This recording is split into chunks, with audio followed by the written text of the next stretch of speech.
Bueno, pues vamos a tener el estudio bíblico.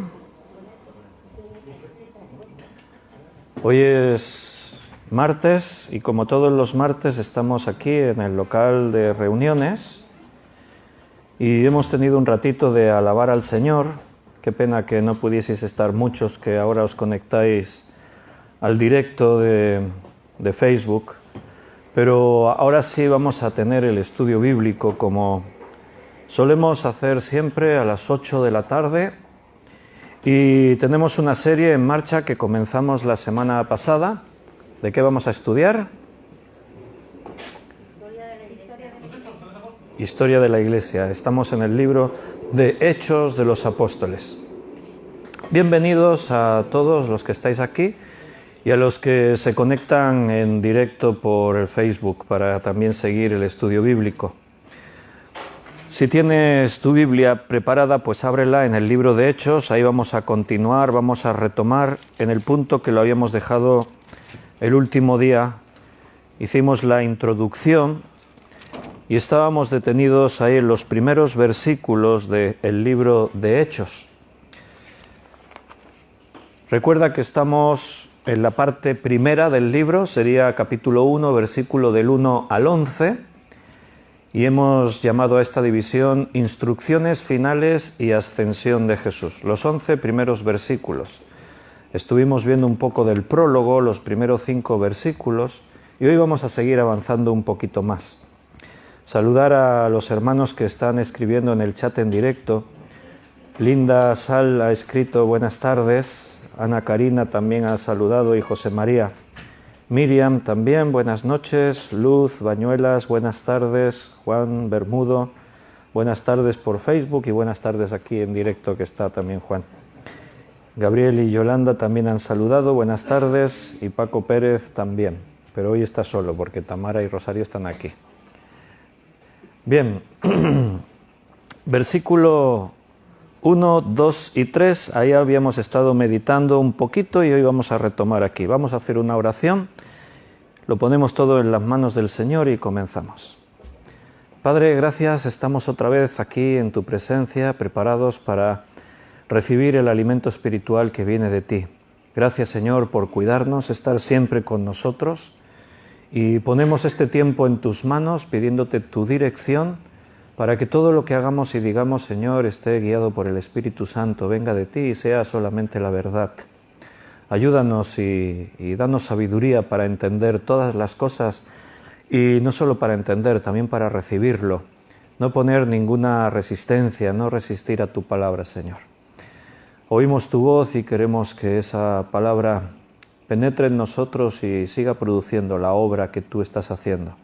Gracias por mis hermanos que están aquí, gracias por los que se conectan también a través de Internet. Te lo pedimos todo en el nombre de nuestro Señor Jesucristo. Amén. Vamos a leer esos 3 primeros versículos, así lo recordamos. Hechos 1, 1 al 3. En el primer tratado, oh Teófilo, hablé acerca de todas las cosas que Jesús comenzó a hacer y a enseñar, hasta el día en que fue recibido arriba, después de haber dado mandamientos por el Espíritu Santo a los apóstoles que había escogido, a quienes también después de haber padecido, se presentó vivo con muchas pruebas indubitables, apareciéndoseles durante 40 días y hablándoles acerca del reino de Dios. Ahí habíamos estado viendo una serie de cosas en estos primeros versículos, y una de las que queremos resaltar ahora es que dice que estuvo apareciéndoseles para darles mandamientos, dice en el versículo 2, después de haber dado mandamientos por el Espíritu Santo a los apóstoles que había escogido. Y dice que esto duró 40 días, después que hubo padecido. Cristo padeció, murió por nosotros y resucitó. Y después de resucitar, Él está 40 días, y en esos 40 días no solamente es que se aparecía para que le viesen, que sin duda ese es uno de los principales motivos, dar una prueba de su resurrección, sino dice también para darles mandamientos. Aún había cosas que aprender, que ellos tenían que estar recibiendo de parte del Señor. Sin duda, su muerte y resurrección había marcado algo en la mente de los apóstoles, algo había cambiado en ellos, fue algo que no esperaban, les vino por sorpresa eso de que Jesús muriese en la cruz, y por lo tanto ahora Jesús tenía algunas palabras finales, algunas enseñanzas finales para con ellos. Dice que se presentó vivo, dice ahí en este versículo 3, después de haber padecido se presentó vivo. Bueno, ¿por qué Jesús al resucitar se apareció durante 40 días? Principalmente por estos dos motivos. Una, para dar prueba de su resurrección, y otra, para darles instrucciones finales respecto al reino de Dios. Principalmente esos dos motivos. El hecho de que diga ahí que se presentó vivo, bueno, es una manifestación así muy directa a que no está muerto, evidentemente, y que tampoco era un fantasma quien se estaba apareciendo. No es que vieron por ahí algo, un espíritu, una sombra, y dijeron, es Jesús que se nos ha aparecido. No, no, era Jesús. Se les apareció vivo. Esa es la idea en el texto original en el griego.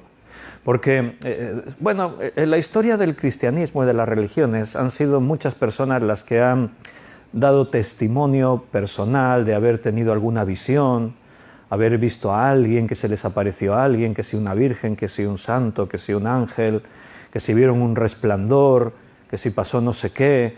Pero estas apariciones son casi como muy dudosas.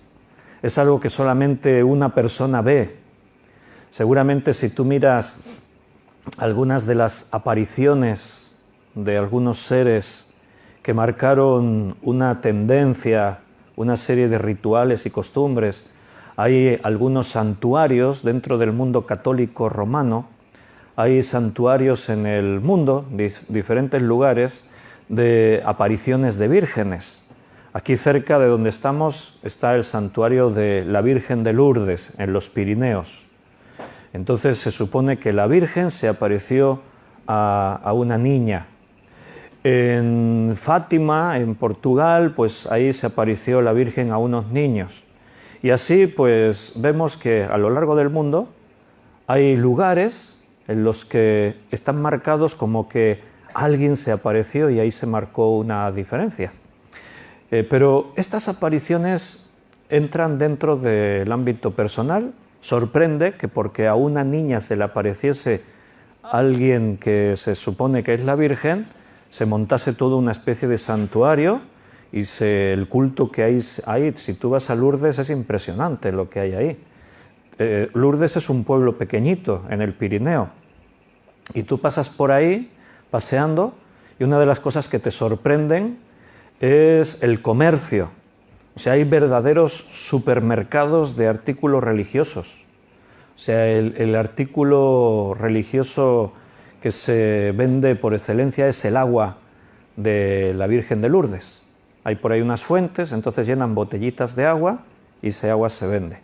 Las imágenes de la Virgen, pero después hay de todo. O sea, tú entras en uno de esos supermercados, es como un supermercado de alimentación, eso, con estanterías y todos los artículos, y hay de todo, desde ropas sacerdotales, te puedes comprar una ropa de obispo, de sacerdote, lo que quieras, crucifijos, imágenes, todo tipo de objetos, de todo, de todo, de todo.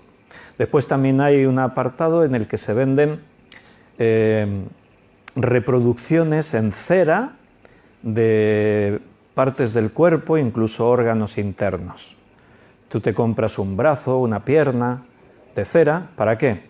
Porque después hay allí una especie de crematorio y tú tiras ahí dentro para que se queme lo que has comprado, el brazo de cera o la pierna o el corazón o los riñones o no sé qué. ¿Por qué? Porque es una ofrenda a la Virgen para que la Virgen te cure. O sea, ¿por qué compras el brazo? Porque es que me duele el brazo. Entonces compras un brazo de cera, lo quemas en el crematorio y con eso ya se te cura el dolor del brazo. Perdonadme que me ría, pero es que me hace gracia que la gente crea esas cosas. O sea, vamos a imaginar que la Virgen está ahí en el cielo mirando a ver a sus seguidores. ¿Para qué querrá la Virgen que le quemes tú un miembro de cera en un crematorio? O sea, son cosas que Quizás en la cultura de la Edad Media, que la gente era muy ignorante y se creían todo lo que los líderes religiosos decían, pero en este siglo XXI, teniendo acceso a la Biblia, a la palabra de Dios, todas estas cosas son un poquito así, ¿no?, de aquella manera. Pero bueno, estaba hablando de eso, de las apariciones. Jesús se apareció y se apareció durante 40 días. Tenemos unas 10 apariciones registradas en los evangelios, pero dice que tenemos 10 registradas, o sea que nos cuenta cómo se apareció, lo que dijo, lo que habló, pero aquí dice que se estuvo apareciendo durante 40 días y 40 noches para darles mandamientos. O sea, Él estuvo ahí con ellos más veces, pasó tiempo con ellos. Lo vemos en diferentes escenas, incluso sentado comiendo con ellos, hablando, teniendo comunión. Le pudieron tocar, le pudieron sentir, pudieron estar ahí el tiempo que hizo falta para observarle, para verle. Por eso Lucas dice que se presentó vivo. No fue un fantasma, no fue un espíritu, no fue un resplandor que a alguno le pareció y dijo, me parece que se nos ha parecido Jesús. No, era Jesús. Y fíjate que los apóstoles al principio parece que eran susceptibles a creer esto, porque ahí tenemos el testimonio de Tomás, que cuando Jesús se aparece la primera vez, Tomás no estaba. Y cuando después Tomás viene con ellos y le dicen, te has perdido algo increíble, se nos apareció Jesús, estuvo con nosotros, le pudimos ver, le pudimos escuchar. Y Tomás, con toda su sinceridad, dice, mira, yo... si no lo veo, no lo creo. Así dijo. Si no toco con mis manos su costado y veo las marcas de clavos en sus manos, quien vino debía ser un falso, no sé, alguien se apareció y dijo que era Jesús, un usurpador, debía ser. No, yo tengo que verlo y tengo que tocarlo. O sea que no estaban muy dispuestos a creer que Jesús había resucitado. Parece que olvidaron las veces, que fueron muchas, en las que Jesús les anunció que moriría, pero que al tercer día resucitaría. A ellos les impactó más el anuncio de que iba a morir. Eso llevó a Pedro a decir, no permitas que esto te ocurra. Y Jesús le tuvo que responder, apártate de mí, Satanás, porque eres de tropiezo. Porque cuando Jesús dijo, me van a matar, no lo dijo como que, mira, pobre de mí, me van a matar. No, dijo, es necesario que vaya a Jerusalén, que caiga en manos inicuas y me maten. Es necesario. Pero al tercer día resucitaré. Pero ellos no escucharon la segunda parte. Al tercer día resucitaré. Se quedaron con el shock de que, ¿cómo que Jesús va a morir? Porque ellos tenían una idea, y es que Jesús había venido para instaurar el reino, como ahora dentro de este contexto y los versículos que vienen vamos a ver. Jesús se presentó vivo. Mira, os voy a dejar algunas de las apariciones que tuvo con sus apóstoles, porque después se apareció a otras mujeres, a otros discípulos, se apareció en diferentes ocasiones. Pero aquí dice que se le apareció a los apóstoles que había escogido. Entonces vamos a ver en qué momento se le aparece a los apóstoles que él había escogido. En primer lugar, se apareció el primer domingo al atardecer, o sea, el tercer día. Como él dijo, al tercer día resucitaré. El mismo día de su resurrección, por la tarde, Jesús se aparece ya a sus apóstoles. Te dejo algunos textos. Marcos 16, 14, lo vamos a leer.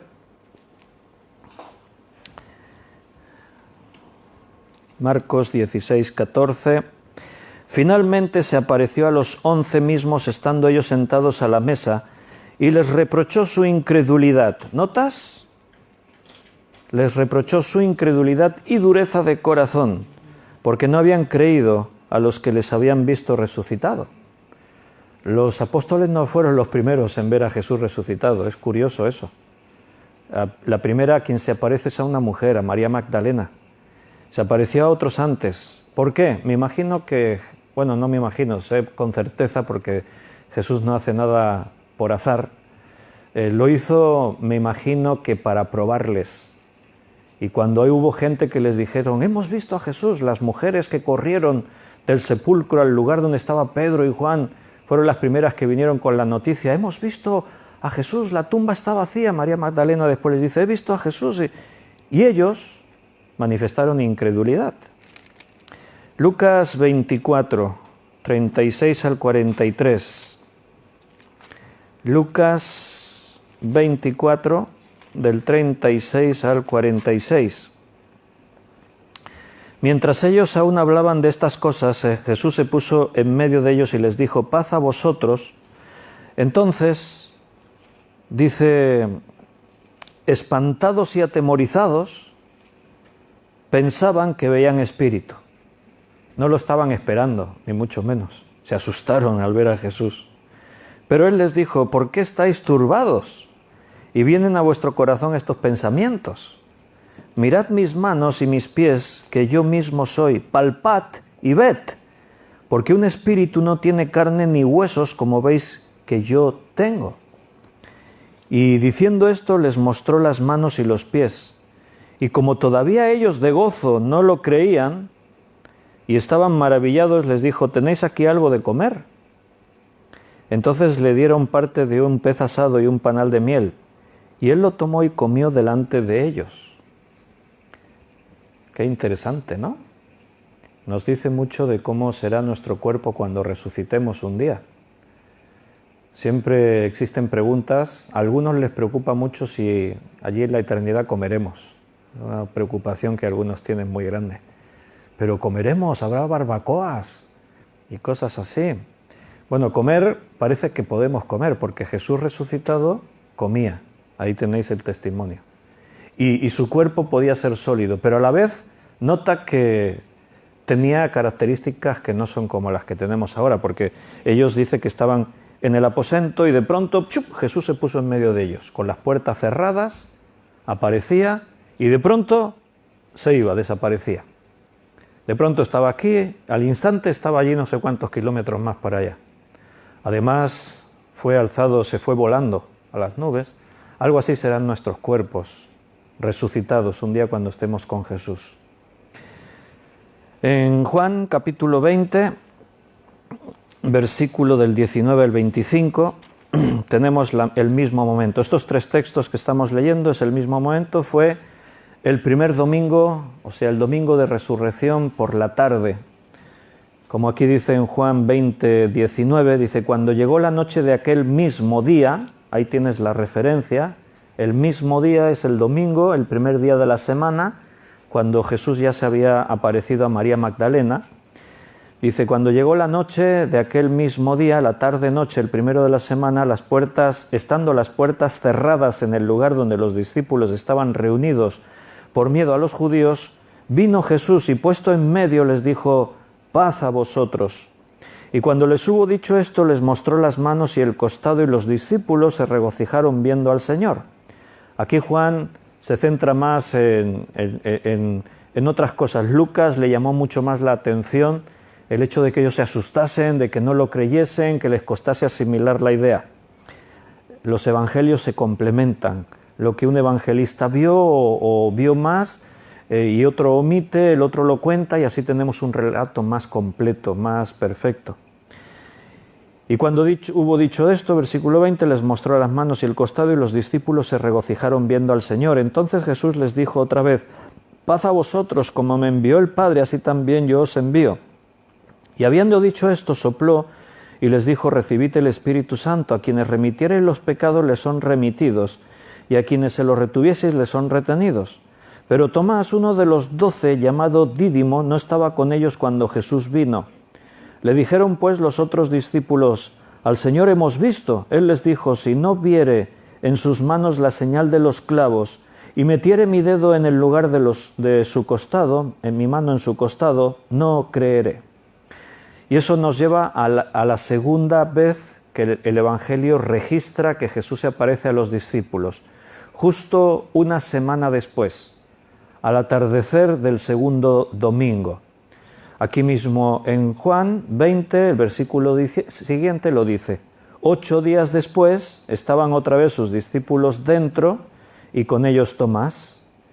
Llegó Jesús estando las puertas cerradas, se puso en medio y les dijo: paz a vosotros.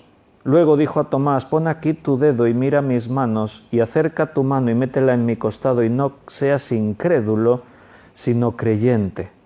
Entonces Tomás respondió y le dijo: Señor mío y Dios mío. Jesús le dijo: porque me has visto, Tomás, creíste. Bienaventurados los que no vieron y creyeron. Después Jesús se aparece en el mar de Tiberias a los apóstoles nuevamente, aquí mismo en el Evangelio de Juan, capítulo 21, del 1 al 23, está explicada esta escena. También en el monte de Galilea, tenéis el texto en Mateo 28, del 16 al 20, y ahí está lo que se conoce como la Gran Comisión. En esa aparición en el monte de Galilea es cuando Jesús les dice a los discípulos: y me seréis testigos a todas las naciones, y bautizándolos en el nombre del Padre, del Hijo y del Espíritu Santo. Ese es el texto. También en relación a esto hay un texto en 1 Corintios 15, 6, que allí el apóstol Pablo dice: y después se apareció a más de 500 testigos. Está hablando de este momento, esa aparición en el monte de Galilea, cuando están los apóstoles y otros discípulos, y Jesús les da la gran comisión y les habla. Y por último, el registro que tenemos de aparecerse a los apóstoles está en Lucas 24, del 44 al 53. Lucas 24, del 44 al 53. Y les dijo: estas son las palabras que os hablé estando con vosotros, que era necesario que se cumpliese todo lo que está escrito de mí en la ley de Moisés, en los profetas y en los salmos. Entonces les abrió el entendimiento para que comprendiesen las Escrituras, y les dijo: así está escrito, y así fue necesario que el Cristo padeciese y resucitase de los muertos al tercer día, y que se predicase en su nombre el arrepentimiento y el perdón de pecados en todas las naciones, comenzando desde Jerusalén. Y vosotros sois testigos de estas cosas. Y sigue un poco más el texto, hasta la ascensión.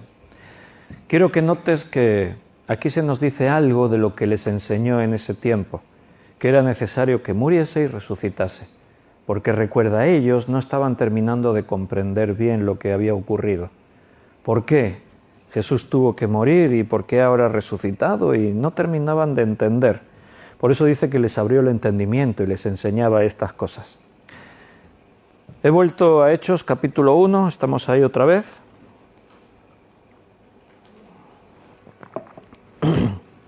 Y hemos leído en el versículo 3 que después de haber padecido se presentó vivo, y dice, con muchas pruebas indubitables.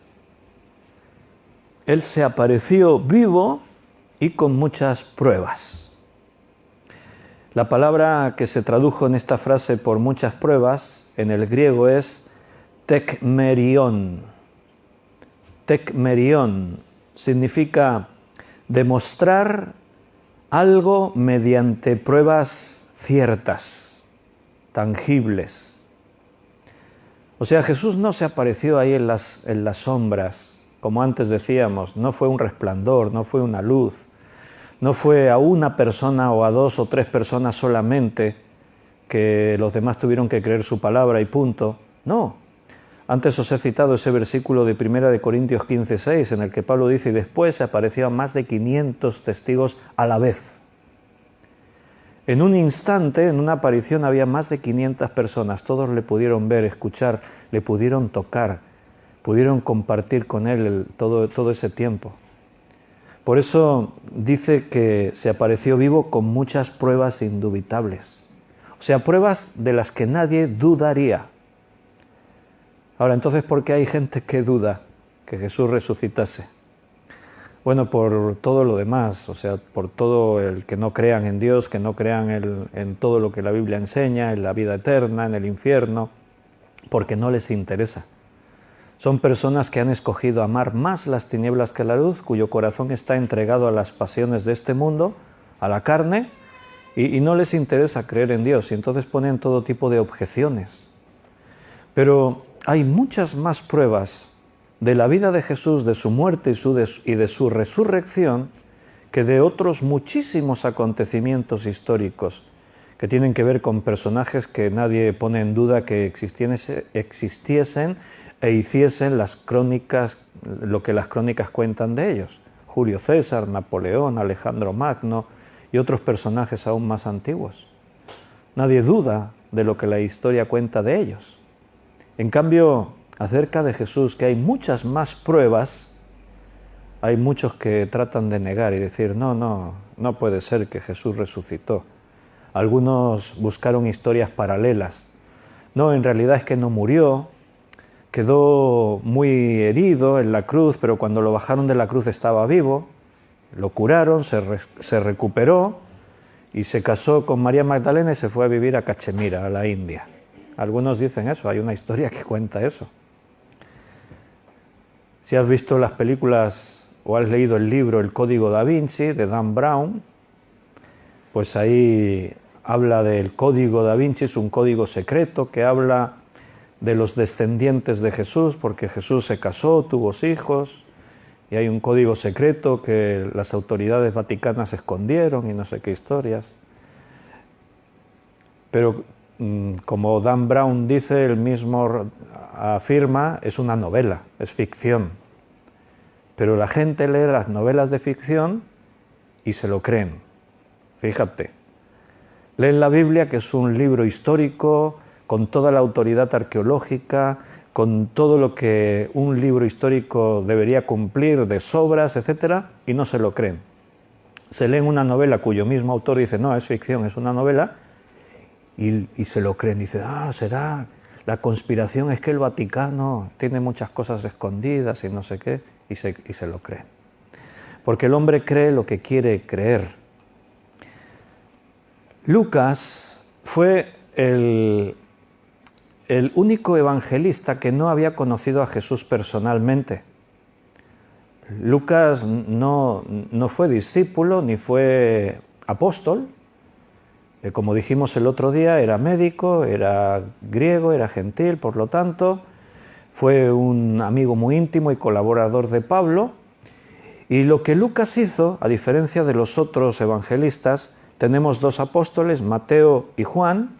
Marcos no era apóstol, pero era un discípulo de Jesús, estuvo siguiendo a Jesús, le conoció personalmente. Pero Lucas, qué interesante que el Señor hiciese que 4 hombres escribiesen los evangelios y cada uno con unas características tan distintas de los otros. Porque ahí está otra prueba indubitable también de que lo que cuentan los 4 evangelistas es cierto, porque no tienen contradicciones, por lo menos ninguna importante, sino que se complementan. Se le llama evangelios sinópticos a los evangelios que cuentan las mismas historias. Hay parábolas que las repiten unos, milagros que lo repiten unos y otros. Entonces tú puedes ver todo lo que cuentan los evangelios y ver, mira, esto lo cuenta este y este evangelista, este acontecimiento lo cuenta este y este hecho lo cuentan estos 3, este lo cuentan, y tú puedes ver como algunas cosas, incluso algunas no todas, pero algunas coinciden que los 4 evangélicos las cuentan, evangelios. Y Lucas lo que hizo fue un trabajo de investigación, porque como él no vivió todo eso en directo, lo que hizo fue hablar con los testigos. Entrevistó a los que vivieron los acontecimientos y contrastó información. Y eso es muy interesante, porque una cosa es que yo lo viví desde mi perspectiva, cuente una historia, y otra cosa es que, como hizo Lucas, hablo con este,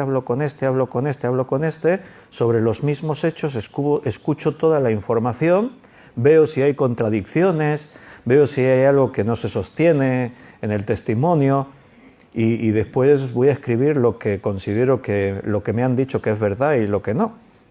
Y entonces Lucas escribe un evangelio y su evangelio coincide con los otros 3. El Espíritu Santo estaba guiando a estos 4 hombres para que escribiesen lo que ellos tenían que escribir.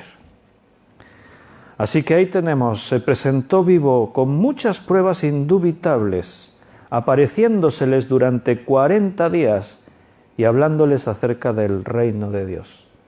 No fueron 2, 3 días, no, fueron 40 días, casi nada. 1 mes y 10 días. 40 días estuvo apareciéndoseles.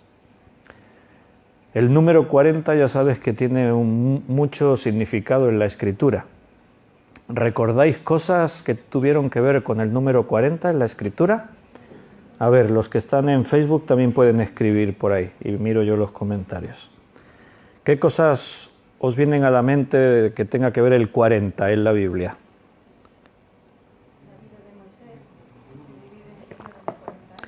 La vida de Moisés se divide en 3 periodos de 40 años, dice Belén. 40 años en Egipto, 40 años en la casa de Jetro, su suegro, cuidando ovejitas, y 40 años liberando a Israel y peregrinando por el desierto. ¿Qué más? Moisés estuvo 40 días en el Sinaí, delante de la presencia de Dios. Moisés estuvo 40 días en el Sinaí, en presencia de Dios. ¿Más cosas de 40? Jesús estuvo en el desierto ayunando y siendo probado 40 días. ¿Más cosas de 40? ¿Ya está?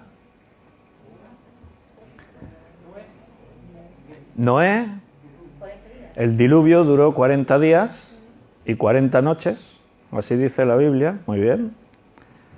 ¿Alguna cosa más de 40?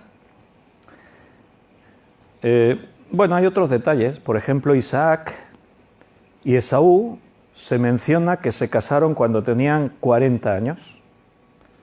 O sea, podría no tener mucho significado, pero la Biblia se preocupó en decirnos que era de edad de 40 años cuando Isaac se casó. Y en el caso de Esaú también lo dice, y era de edad de 40 años cuando se casó. ¿Más cosas de 40? Números 13-25. ¿Cuántos días estuvieron los espías que envió Josué explorando Canaán? 40 días. Muy bien.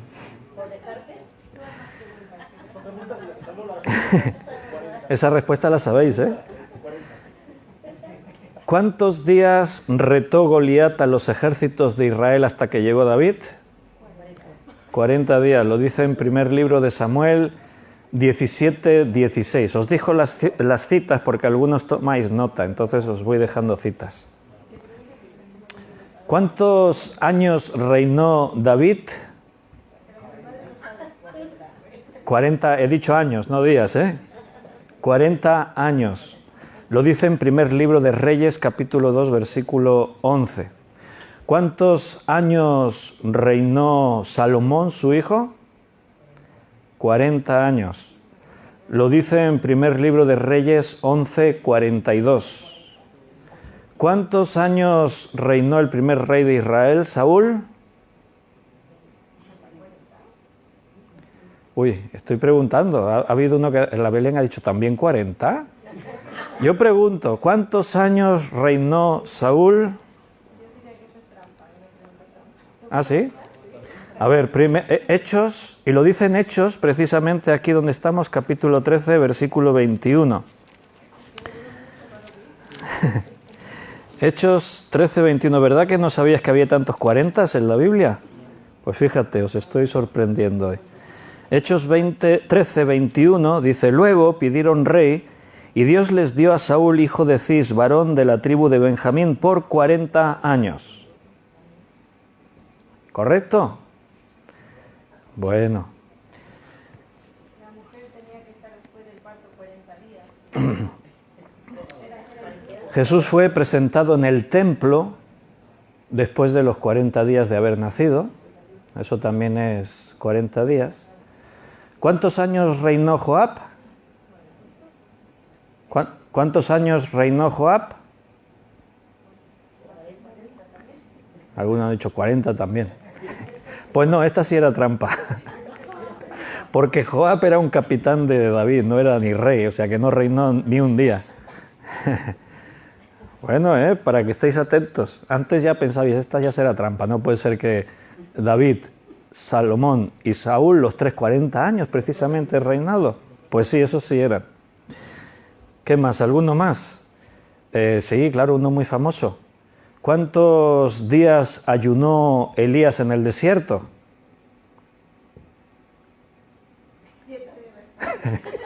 Ya no se atreven a responder por si es trampa. Pues estuvo 40 días ayunando, lo dice en primer libro de Reyes, capítulo 19, versículo 8. Elías ayunó 40 días en el desierto. Jonás anunció a Nínive que sería destruida después de 40 días si no se arrepentían. Lo dice en Jonás capítulo 3, versículo 4. O sea, fíjate cuántos 40. Así que ya me paro. ¿Sabes qué significa entonces el 40 en la Biblia? Cambio. El 40 significa cambio. O sea, cuando aparece un 40 por ahí es que algo va a cambiar, algo importante. Va a haber un antes y un después. Y esto también ocurre ahora. Jesús se les aparece durante 40 días a los discípulos, a los apóstoles, a todos ellos, porque va a haber un cambio, evidentemente. Ya no va a ser como era antes la vida de estos hombres. Ni siquiera para los que creían en Dios como pueblo de Dios. Ahora va a haber un cambio sustancial, ahora es la Iglesia. Y siempre, casi siempre que vemos el 40 por ahí, pues tenía este significado de cambio. Los de Facebook están un poco dormidos porque solo Beatriz escribió. Dijo, Moisés, en que también tiene que ver también con el 40. Y Germán, sí, escribió la tentación de Jesucristo. Que Germán estaba aquí antes y de pronto ya se fue, ya no está, estará en casa viéndolo. Un saludo, Germán. Pero gracias por haber venido a vernos. Muy bien. Esa era la primera causa. ¿Por qué se apareció durante 40 días? Para dar prueba de su resurrección y, como dijimos antes, también para darles instrucciones con respecto al reino de Dios. El reino de Dios ahora cambia en su dimensión.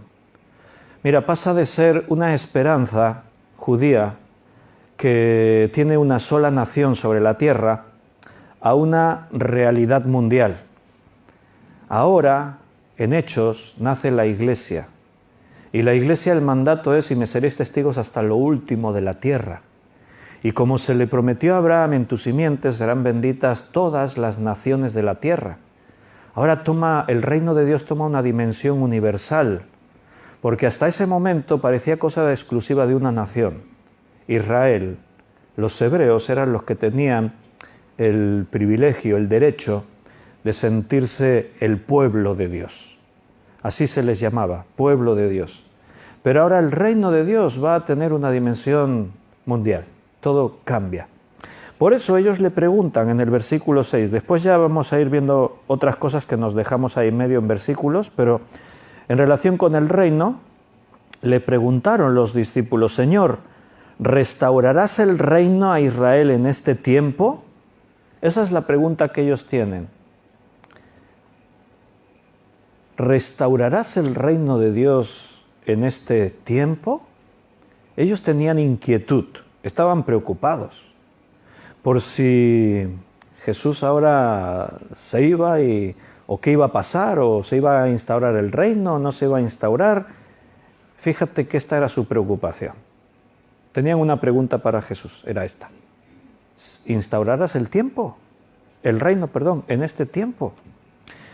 En Hechos se va a predicar el evangelio del reino. Se va a estar anunciando y va a comenzar a establecerse. Porque Jesús dijo, yo edificaré mi iglesia.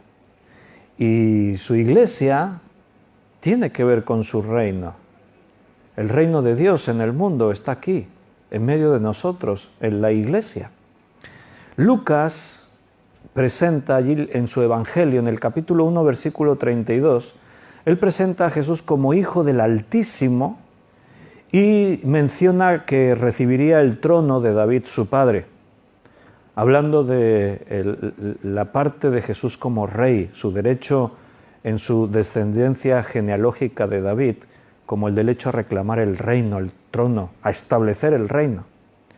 Así que esta visión era algo que ellos tenían muy clara.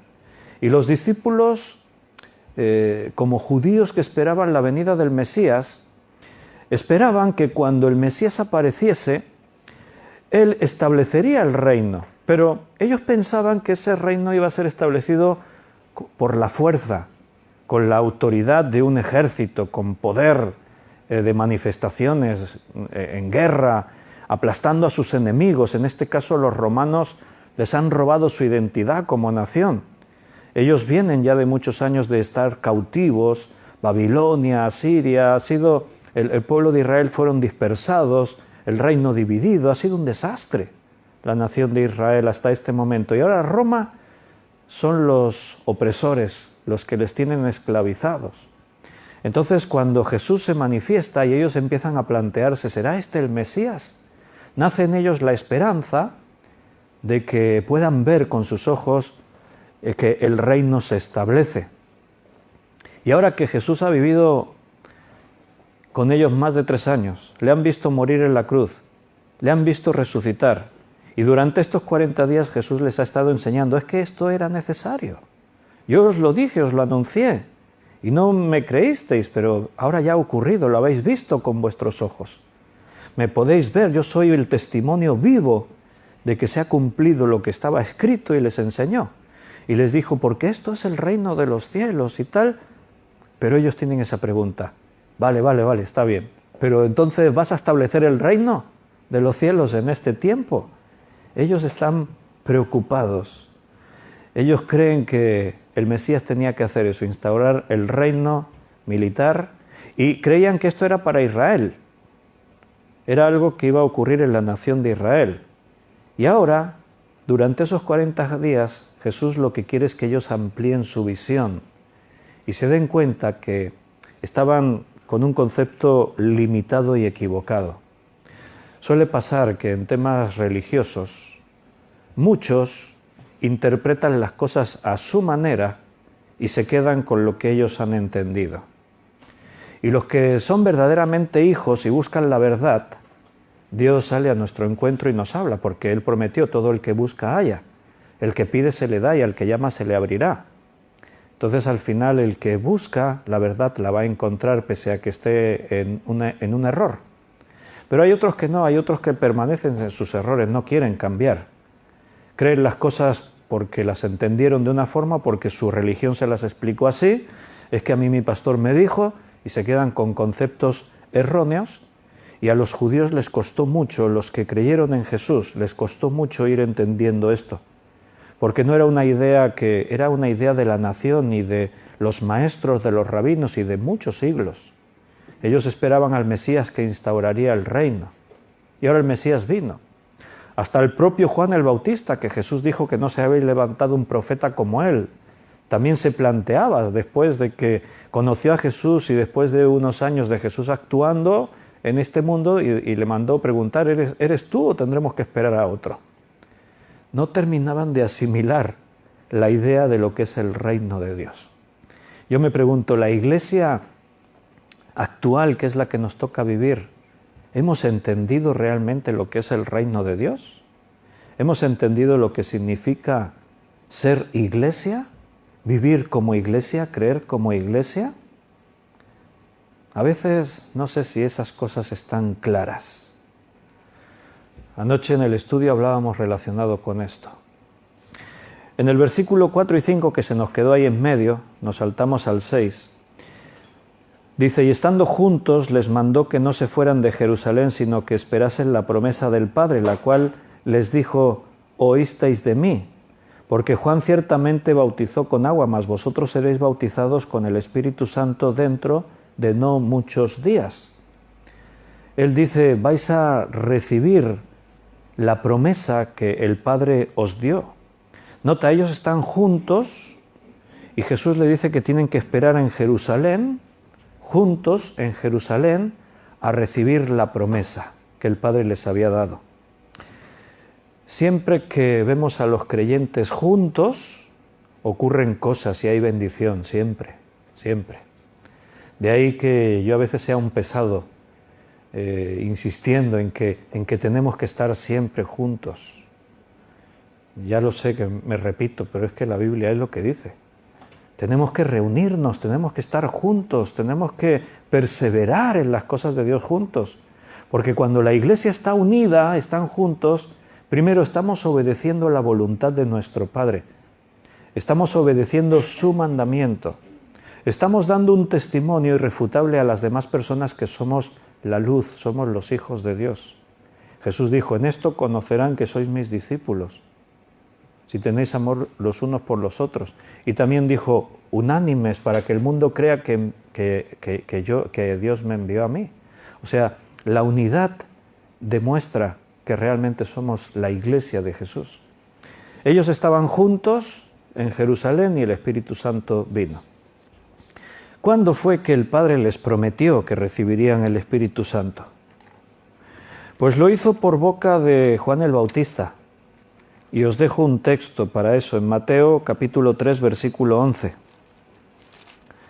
En Mateo 3, 11,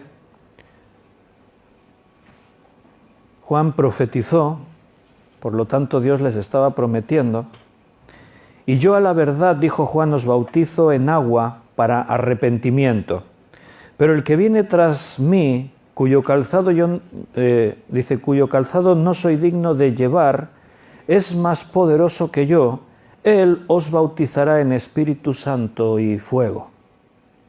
Estaba prometido, vais a ser bautizados en el Espíritu Santo. Pregunta, ¿qué significa bautizar? ¿Qué quiere decir bautizar? La palabra bautizar significa meter dentro de, inundarse de algo. Por eso hablamos de bautismo en agua. ¿Qué haces cuando te bautizas en agua? Te sumerges en el agua y después sales. La Biblia habla de bautismo de sufrimiento, cuando el creyente es metido en un ambiente, en una vida de sufrimiento. La Biblia habla de diferentes clases de bautismos y habla del bautismo del Espíritu Santo. Cuando somos llenos del Espíritu Santo, hablamos que hemos sido bautizados.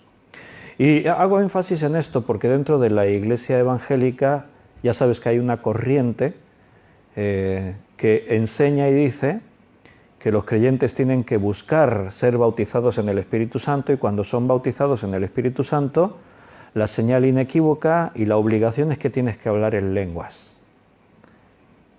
A veces hemos estudiado de eso y podemos volver a hacerlo. Seguramente en algún momento volveremos a estudiar los dones del Espíritu, las lenguas, todas esas cosas. Pero la verdad es que la Biblia habla de bautizarse en el Espíritu Santo cuando recibimos el Espíritu Santo. Y el mandamiento de Dios es ser llenos del Espíritu Santo, así Pablo dice. O sea, llenaros, bautizaros y sumergíos por completo en el Espíritu de Dios. Esa es la intención. Las lenguas es otro tema. Hablaremos más, seguramente igual la próxima clase, el próximo estudio, si llegamos ya a ese momento cuando reciben el Espíritu Santo. Y una de las señales es que hablaron en otras lenguas que no eran la suya propia, o sea, en otros idiomas de hombres que no eran el suyo propio. Eso es lo que sucedió el día de Pentecostés, 10 días después de que Jesús es ascendido a los cielos. Son esos 10 días que ellos están obedeciendo el mandato de Jesús, esperad en Jerusalén. Y ahí estaban juntos esperando lo que Jesús les había anunciado, les había dicho. Después, estoy otra vez en Hechos, capítulo 1. Más adelante Jesús insiste en esa idea, versículo 8. Pero recibiréis poder cuando haya venido sobre vosotros el Espíritu Santo y me seréis testigos en Jerusalén, en toda Judea, en Samaria y hasta lo último de la tierra. Recibiréis el Espíritu Santo. Y al recibir el Espíritu Santo dice, recibiréis poder. Y este es un versículo que a muchos cristianos les gusta y predican mucho sobre esto.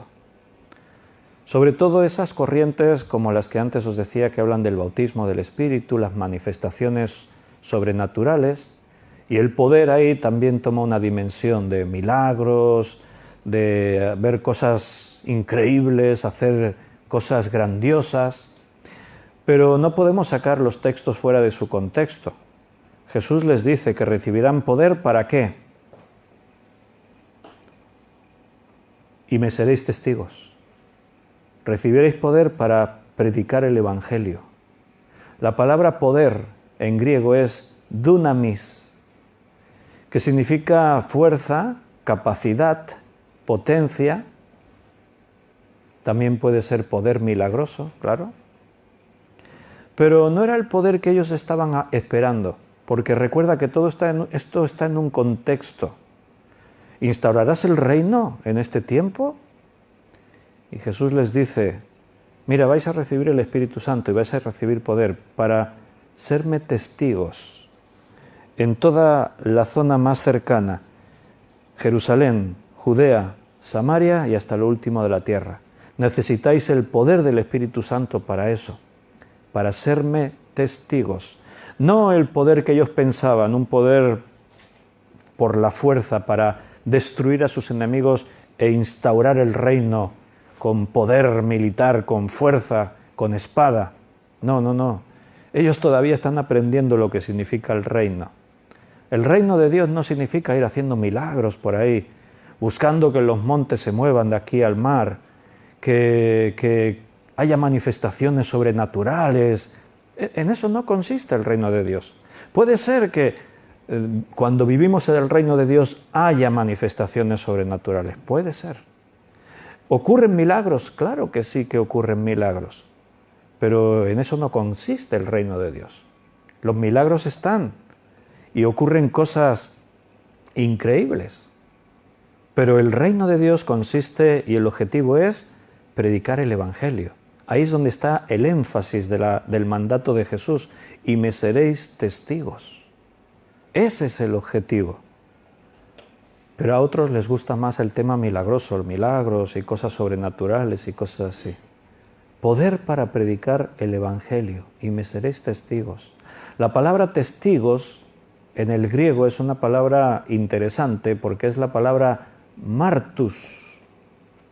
Martus, por analogía, es la traducción mártir. Y me seréis mártires, le dice Cristo a sus discípulos. Me seréis mártires. Esa palabra martus, por ejemplo, en Lucas 24:48, Jesús les dijo, y seréis testigos de todas estas cosas. Allí aparece mártures toutón, testigos de todas estas cosas. Aquí en el versículo 22 de este capítulo 1 de Hechos, dice, comenzando desde el bautismo de Juan hasta el día en que de entre nosotros fue recibido arriba, uno se ha hecho testigo con nosotros de su resurrección. Ahí está la palabra testigo. Testigo de su resurrección. O sea, un martus, y me seréis testigos, un testigo es aquel que va a predicar lo que ha recibido, la enseñanza que ha recibido, va a contar lo que ha visto sin medir en el precio a pagar, sin considerar las consecuencias. O sea, la misión es la más grande que tú puedas encontrar jamás. Tu misión de ser testigo se convierte en lo más importante en tu vida. El Señor ha dicho que tenemos que ser sus testigos, sus mártires. Y eso significa que lo más importante en tu vida es eso. Es como cuando un soldado está en el ejército en tiempos de guerra y los mandos le dan una misión. Y le dicen, tu misión es esta.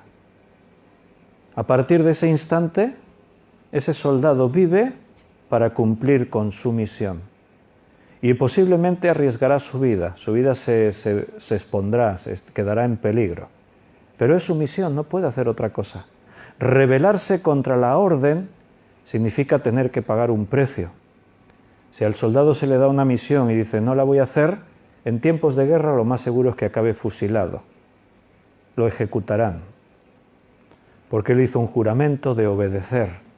Y si la autoridad, el mando le da una orden, tiene que cumplirla. Una misión. Dios, esa es la idea. Por eso Pablo usa la analogía de soldados para hablar de lo que somos. Somos soldados y estamos en guerra y tenemos una misión. Ser testigos de Jesucristo hasta lo último de la tierra, contar lo que hemos recibido de Dios, explicar lo que la Biblia nos cuenta de Dios, compartir con los seres humanos el reino de Dios. Esa frase, reino de Dios, mira, es interesante porque 33 veces aparece en el Evangelio de Lucas. Reino de Dios, así tal cual, 33 veces aparece en el Evangelio de Lucas. 15 veces aparece en el Evangelio de Marcos. 4 veces aparece en el Evangelio de Mateo. En el Evangelio de Juan no aparece ninguna, pero sí aparece reino de los cielos. Pero reino de Dios y reino de los cielos es lo mismo. También en Hechos de los Apóstoles 6 veces aparece reino de los cielos. Es lo mismo, reino de los cielos y reino de Dios. Ahora bien, una cosa, en Hechos de los Apóstoles el concepto reino desaparece. Ya no se va a hablar de reino, de predicar el reino de Dios. Aquí al principio sí Jesús lo dice, pero a partir de ya nos metemos en el libro de Hechos y no va a volver a aparecer el concepto y predicaban el reino de Dios. ¿Sabes qué palabra se cambia? Ocupa el lugar del reino de Dios y predicaban el evangelio. La palabra evangelio es la que ocupa ahora el protagonismo, la que ocupa el lugar. Ya no va a ser predicar el reino, ahora va a ser predicar el evangelio. Y predicaban el evangelio de Jesucristo. Y el Señor les dijo, id y predicad el evangelio. Ahora la palabra evangelio significa buenas noticias. El gospel, las buenas noticias. Ahora ellos tienen una misión, contarles al mundo que pueden ser salvos, pueden tener paz con Dios. Esa es la misión de la Iglesia. Esa es nuestra misión todavía, porque recuerda, dijimos la semana pasada que la historia de Hechos no termina en el capítulo 28. Ahí termina la historia de Pablo, es el último personaje que vemos ahí. Pero la historia continúa. Nosotros seguimos teniendo la misma misión a día de hoy. Así que todo esto viene por la pregunta de ellos, versículo 6. ¿Restaurarás el reino de Israel en este tiempo? La palabra restaurarás en griego es la palabra apokatsitemi. Apokatsitemi se ha traducido restaurarás y apokatsitemi significa restaurar algo a su estado anterior. O sea, es como cuando tú te encuentras un mueble muy viejo y dices, vamos a restaurarlo, vamos a dejarlo como nuevo, lo vamos a llevar al estado anterior en el que estaba. Ahora tiene una pata rota, ahora tiene carcoma, ahora perdió la pintura. Es lo que hacen, hay unos programas de estos en algunos canales de estos de documentales, que de pronto cogen un vehículo antiguo que está todo ahí hecho una pena, o una motocicleta que está ahí toda hecha, o cualquier artículo, cogen algo antiguo. Había una serie de estas documentales que era algo así, ¿no? Restauradores o algo así se llamaba. ¿Eh? Sí. ¿Y qué hacen? Pues hacen eso, cogen un artilugio antiguo que se ha deteriorado con el paso de los años y lo restauran, pero lo restauran porque un artículo antiguo no lo puedes pintar como quieras y restaurarle como quieras, no. Hay que darle la apariencia que tenía en su origen, o sea, cómo era originalmente, para que continúe teniendo su valor. Tiene que ser la pintura tal como era, las letras como eran. Pues eso es lo que ellos preguntan, ¿restaurarás? Apokatsitemi, ¿harás que Israel vuelva a recuperar el reino cuando lo tenía en todo su esplendor? Me imagino que está en la mente de ellos cuando en Israel reinaba David. Entonces el reino alcanzó su máximo apogeo. La fama de Israel se conocía en todos los rincones del mundo. Con su hijo Salomón continuó esa gloria del reino de Israel. ¿Restaurarás? ¿Volveremos a ser una nación poderosa? ¿Volveremos a ser reconocidos en el mundo entero? Ellos están preocupados de que Jesús no cumpla las esperanzas que ellos tienen. Anhelan un reino político para Israel. ¿Y cuál es la respuesta de Jesús? Aún no habíamos mencionado eso. Y les dijo, versículo 7, no os toca a vosotros saber los tiempos o las sazones que el Padre puso en su sola potestad. Pero recibiréis poder. Y ahí está el versículo 8 que antes leímos. No les responde así directamente a la pregunta si va a restaurar el reino o no. Lo que les viene a decir es que, mira, Dios es soberano y Él tiene toda la potestad. Él va a hacer lo que Él quiere. O dicho de otra forma, Él les dice, Dios tiene un plan. Él va a hacer su voluntad.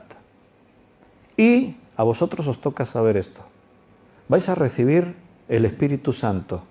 Vais a recibir poder para serme testigos. Aquí en Jerusalén, en Judea, en Samaria y así hasta lo último de la tierra. Eso es lo que tenéis que saber.